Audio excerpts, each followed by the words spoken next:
ফিলিস্তিনের পতাকা জড়বস্তু হয়েও সবসময় প্রতিরোধের জন্য প্রস্তুত, সেই ফিলিস্তিনকে হারিয়ে দেয় সাধ্যকার।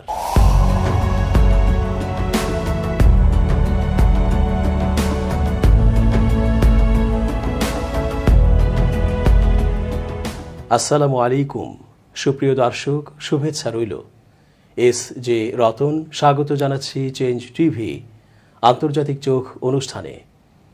ইসরায়েলি বাহিনীর কথাগুলো ফিলিস্তিনকে টিটকারি দিয়ে তির্যকভাবে বলা হলেও তা কিন্তু সত্যি, কারণ সেখানকার ছোট ছোট শিশুগুলোও পর্যন্ত গোলা বারুদ নিয়ে প্রস্তুত থাকে ওই বর্বরদের বিরুদ্ধে লড়াই করার জন্য।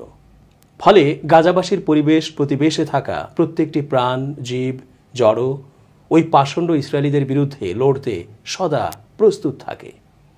গর্বের সেই ফিলিস্তিনি পতাকাও এক্ষেত্রে সগৌরবে প্রতিবাদের ভাষা প্রকাশ করছে হারামখোরদের বিরুদ্ধে। ফিলিস্তিনের পতাকায় লাথি মেরে বিপাকে পড়েছেন এক ইসরায়েলি। পতাকার সঙ্গে যুক্ত বোমায় বিস্ফোরণে আহত হয়েছেন তিনি। পশ্চিম তীরের মালাচেই হাসালোম চৌকির কাছে ঘটনাটি ঘটেছে।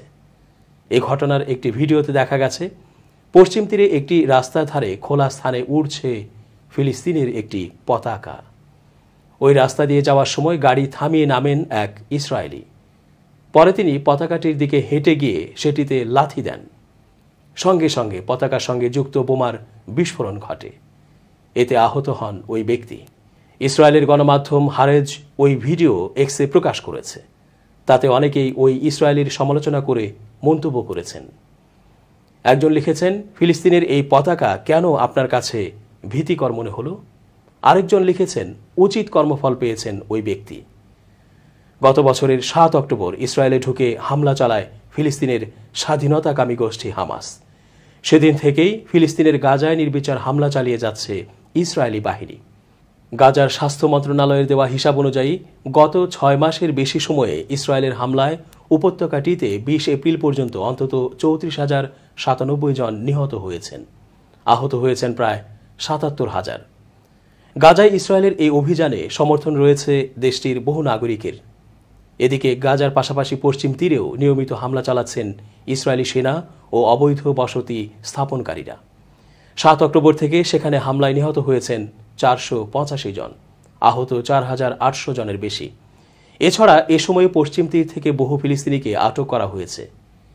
ইসরায়েলের সামরিক গোয়েন্দা সংস্থার প্রধান মেজর জেনারেল আহরন হালিভা পদত্যাগের ঘোষণা দিয়েছেন। তবে নতুন গোয়েন্দা প্রধান নিযুক্ত না হওয়া পর্যন্ত তিনি দায়িত্ব পালন করবেন বলে সোমবার ইসরায়েলের সামরিক বাহিনীর এক বিবৃতিতে জানানো হয়েছে। পদত্যাগপত্রে জেনারেল আহরন হালিভা লিখেছেন, গোয়েন্দা অধিদপ্তর আমার নেতৃত্বাধীন কমান্ডের ওপর যে দায়িত্ব অর্পণ করেছিল তা সঠিকভাবে পালন করতে পারিনি।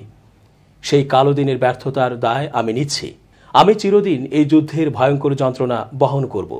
ফিলিস্তিনি স্বাধীনতাকামী গাজা উপত্যকার ক্ষমতাসীন গোষ্ঠী হামাসের গত 7 অক্টোবর ইসরায়েলে চালানো হামলার ঘটনায় গোয়েন্দা ব্যর্থতার দায় স্বীকার করে পদত্যাগের ঘোষণা দিয়েছেন তিনি। সোমবার ইসরায়েলের সামরিক বাহিনীর বিবৃতিতে বলা হয়েছে, সামরিক বাহিনীর গোয়েন্দা অধিদপ্তরের প্রধান গত 7 অক্টোবর হামাসের নজিরবিহীন হামলার ব্যর্থতার দায় নিয়ে পদত্যাগ করেছেন। বিবৃতিতে আরও বলা হয়েছে, চিফ অব জেনারেল স্টাফের সঙ্গে আলোচনায় মেজর জেনারেল আহরন হালিভা তার পদের মেয়াদ শেষ করার আহ্বান জানিয়েছেন। গোয়েন্দা অধিদপ্তরের প্রধান হিসেবে 7 অক্টোবরের হামাসের হামলার ঘটনায় নিজের ব্যর্থতা স্বীকার করে এই আহ্বান জানান তিনি। মেজর জেনারেল আহরন হালিভা তার পদের মেয়াদ শেষ করার ও ইসরায়েলের প্রতিরক্ষা বাহিনী আইডিএফ থেকে অবসরের সিদ্ধান্ত নিয়েছেন। নিয়ম ও পেশাদারিত্বের প্রক্রিয়া অনুযায়ী নতুন করে সামরিক বাহিনীর নতুন গোয়েন্দা প্রধান নিয়োগ করা হবে। ফিলিস্তিনের স্বাধীনতাকামী সংগঠন হামাসের রাজনৈতিক শাখার প্রধান ইসমাইল হানিয়া আঙ্কারায় তুর্কি প্রেসিডেন্ট রিসেপ তাইয়েপ এরদোগানের সঙ্গে সাক্ষাৎ করেছেন। শনিবারের এ সাক্ষাতে এরদোগানের সঙ্গে তার প্রায় 2.5 ঘণ্টা ব্যাপী বৈঠক হয়। তুরস্কের সংবাদ মাধ্যমগুলো জানিয়েছে, ইসমাইল হানিয়া শুক্রবার কাতারের রাজধানী দোহায় নিজ দপ্তরে তুরস্কের পররাষ্ট্রমন্ত্রী হাসান ফিদানের সঙ্গে সাক্ষাৎ করেন। এরপরই তিনি আঙ্কারা ছুটে যান 3 দিনের সফরে। খবরে বলা হয়েছে, বৈঠকে হানিয়া ও এরদোগান গাজায় ইসরায়েলি ভয়াবহ গণহত্যা বন্ধ এবং অবরুদ্ধ উপত্যকাটিতে ত্রাণ তৎপরতা জোরদার করার উপায় নিয়ে আলোচনা করেছেন। এ সময় এরদোগান দাবি করেন তিনি ফিলিস্তিনি জনগণের দুর্দশার প্রতি আন্তর্জাতিক সমাজের দৃষ্টি আকর্ষণের জন্য নিরলসভাবে কূটনৈতিক প্রচেষ্টা চালিয়ে যাচ্ছেন। তুর্কি প্রেসিডেন্ট আরও বলেন, সম্প্রতি ইরানের সঙ্গে ইসরায়েলের যে উত্তেজনাকর পরিস্থিতি তৈরি হয়েছে তার কারণে গাজাবাসীর দুর্দশা থেকে মনোযোগ অন্যদিকে চলে যেতে দেওয়া ঠিক হবে না। এতে ইসরায়েল লাভবান হবে বলেও তিনি মন্তব্য করেন।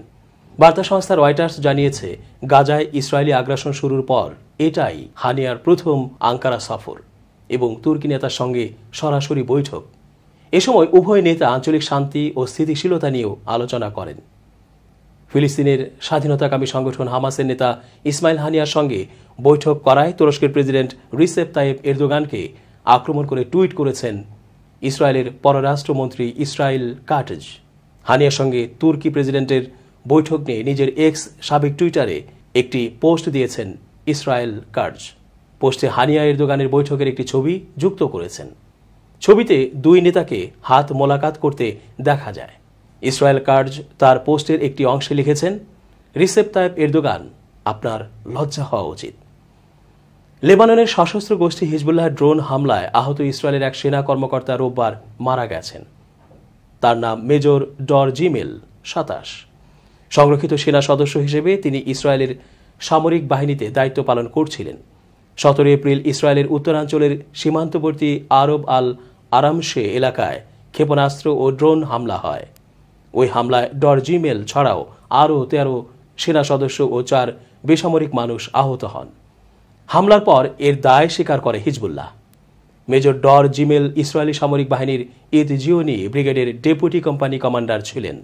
আহত অবস্থায় তাকে নাহারিয়া শহরের একটি হাসপাতালে ভর্তি করা হয়।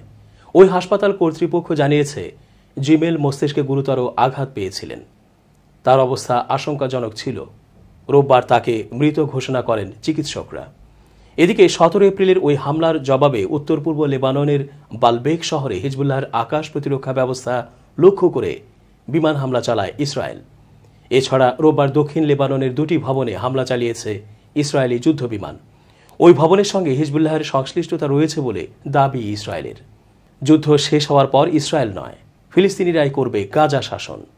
গাজা প্রশাসনের জন্য একটি জাতীয় ঐক্য সরকার গঠনের আহ্বান জানিয়েছেন ফিলিস্তিনের সশস্ত্র গোষ্ঠী হামাসের প্রধান নেতা ইসমাইল হানিয়া।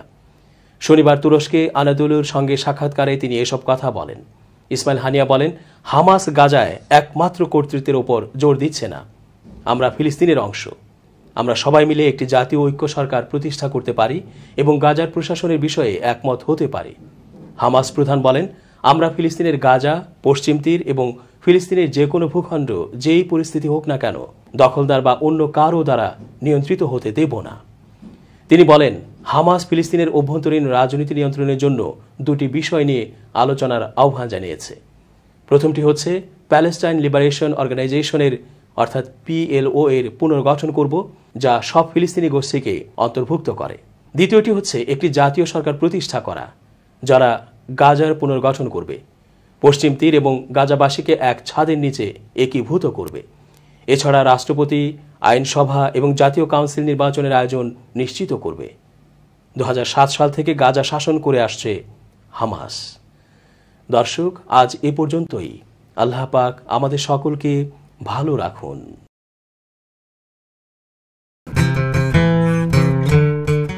চ্যানেল টিভির প্রতিষ্ঠা বার্ষিকী উপলক্ষে আমি চ্যানেল টিভির সকলকে সালাম জানাই, অভিবাদন জানাই, অভিনন্দন জানাই, সবাই জাতির পক্ষ থেকে জানাই, যাতে করে তোমরা আরও এগিয়ে যেতে পারো, বাংলাদেশের সাফল্যের জন্য, বাংলাদেশের মঙ্গলের জন্য তোমরা নিজেদেরকে উৎসর্গ করতে পারো এবং বাংলাদেশকে ভালোবেসে বাংলাদেশকে একেবারে সোনার বাংলা করে গড়ে তুলতে পারো। এই দোয়া আমি করি, এই শুভেচ্ছা আমি জানাই। 1 জানুয়ারি অনলাইনের জনপ্রিয় চ্যানেল চেঞ্জ টিভি তাদের প্রতিষ্ঠাবার্ষিকী। আমি তাদের প্রতিষ্ঠাবার্ষিকীতে এই চেঞ্জ টিভির সাথে যারা জড়িত সাংবাদিক, বিজ্ঞাপনদাতা, মালিকপক্ষ সকলকে শুভেচ্ছা জানাই। এবং চেঞ্জ টিভি অনলাইনে যে আসলে মানুষের কথাবার্তা, মত প্রকাশের ক্ষেত্রে একটা ভিন্ন মাত্রা নিয়ে এসেছে। এবং এই চেঞ্জ টিভি আমি মনে করি যে ইউটিউবে, ফেসবুকে, বিশেষ করে সোশ্যাল মিডিয়াতে মূল ধারার চ্যানেলের পাশাপাশি একটা বৈপ্লবিক পরিবর্তন ঘটাতে ভূমিকা রাখছে। চেঞ্জ টিভির পাশাপাশি অন্যান্য যারা কাজ করছেন তাদেরকেও বলবো আপনারা বস্তুনিষ্ঠ এবং সত্য তথ্য প্রকাশের মাধ্যমে আপনাদের অবস্থান মানুষের কাছে তুলে ধরবেন। আপনারা যদি সঠিক লাইনে থাকেন, আপনারা মানুষের কাছে জনপ্রিয় হবেন, মানুষের কাছে আস্থাশীল হবেন। এটা সত্য যে এখন মূলধারার গণমাধ্যমের নানা ধরনের নিয়ন্ত্রণের কারণে সব তথ্য তারা প্রকাশ করতে পারতেছে না। সেই ক্ষেত্রে অনলাইন কিন্তু একটা তথ্য প্রকাশের ক্ষেত্রে গুরুত্বপূর্ণ মাধ্যম, এবং এখন বিজ্ঞাপনের ক্ষেত্রেও অনলাইন একটা বড় জায়গা হয়ে দাঁড়িয়েছে। কাজে অনলাইনে যারা ভালো ভূমিকা নেবেন তাদের ভবিষ্যৎ ভালো, এবং আশা করি চেঞ্জ টিভি সেক্ষেত্রে সবার অগ্রভাগে থাকবে।